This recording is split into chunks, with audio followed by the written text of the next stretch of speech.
बिस्मिल्लाहिर्रहमानिर्रहीम। एक शख्स ने एक मुर्गा पाला था। वीडियो के एंड तक लाजमी देखिएगा, आपको हकीकत समझ आ जाएगी।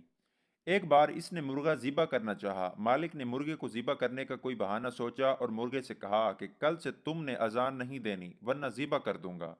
मुर्गे ने कहा ठीक है आका, जो आपकी मर्जी। सुबह जूं ही मुर्गी की अजान का वक्त हुआ तो मालिक ने देखा कि मुर्गे ने अजान तो नहीं दी, लेकिन हस्बे आदत अपने परों को जोर जोर से फड़फड़ा रहा है।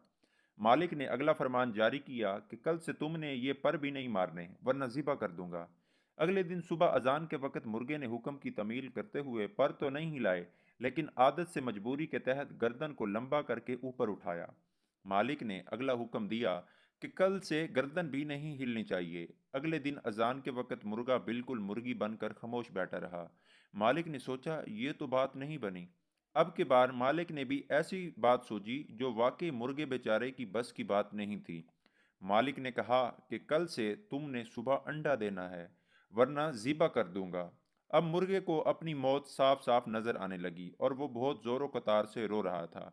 मालिक ने पूछा क्या बात है, मौत के डर से रो रहे हो? मुर्गे का जवाब बड़ा बाकमाल और बामैनी था, जो कि मेरे दिल पे लगा। कहने लगा नहीं, मैं इस बात पर रो रहा हूं कि अंडे से बेहतर था कि अजान पे मरता। तो इस कहानी से हमें यह सबक मिलता है कि अगर हम गैर कानूनी तौर पर किसी का हुक्म मानेंगे तो फिर आर्डर पे आर्डर आते जाएंगे, तमील होती जाएगी, चमड़ी उतरती जाएगी।